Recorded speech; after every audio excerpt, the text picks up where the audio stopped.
இயல் 1 வளர்தமிழ்.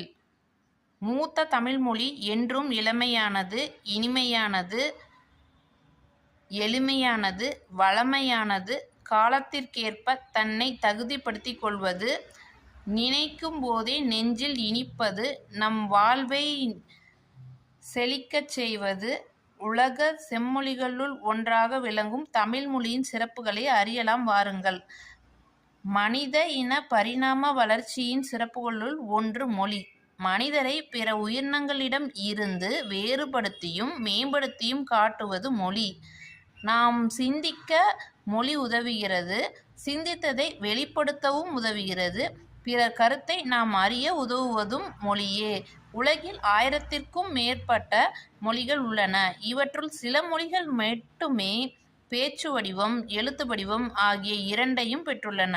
உலக மொழிகள் பலவற்றுள் இலக்கண, இலக்கிய வளம் பெற்றுத் திகழும் மொழிகள் மிகச் சிலவே. அவற்றுள் செம்மைமிக்க மொழி என ஏற்றுக்கொள்ளப்பட்டவை சில மொழிகளே. தமிழ்மொழி அத்தகு சிறப்புமிக்க செம்மொழியாகும்.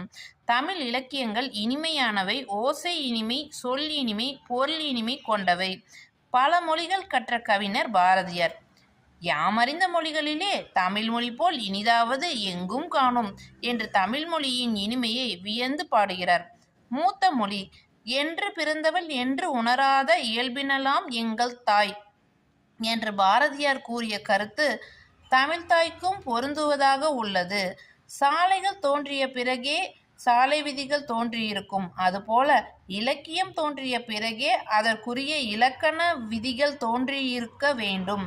தொல்காப்பியம் தமிழில் நமக்கு கிடைத்துள்ள மிக பழமையான இலக்கண நூல் ஆகும். அப்படியென்றால் அதற்கும் முன்னதாகவே தமிழில் இலக்கிய நூல்கள் இருந்திருக்க வேண்டுமல்லவா? இதனை கொண்டு தமிழ் மிகவும் தொன்மையான மொழி என்பதை உணரலாம். எளிய மொழி. தமிழ் மொழி பேசவும் படிக்கவும் எழுதவும் உகந்த மொழி. உயிரும் மெய்யும் இணைவதால் தோன்றுபவை உயிர்மெய் எழுத்துக்கள். உயிரெழுத்துக்கள், மெய்யெழுத்துக்கள் ஆகியவற்றின் ஒலிப்பு முறைகளை அறிந்து கொண்டால் உயிர்மெய் எழுத்துக்களை எளிதாக ஒலிக்கலாம். எழுத்துக்களை கூட்டி ஒலித்தாலே தமிழ் படித்தல் இயல்பாக நிகழ்ந்துவிடும். எடுத்துக்காட்டு: ஆ கூட்டல் மூ கூட்டல் து = அமுது. தமிழ் மொழியை எழுதும் முறையும் மிக எளிதுதான். இதற்கேற்ப தமிழ் எழுத்துக்கள் பெரும்பாலும் வலஞ்சொலி எழுத்துக்களாகவே அமைந்துள்ளன. வலஞ்சொலி எழுத்துக்கள் அ, எ, ஔ, ந, ஞ. இடஞ்சொலி எழுத்துக்கள் ட, ய, ல. இன்றைய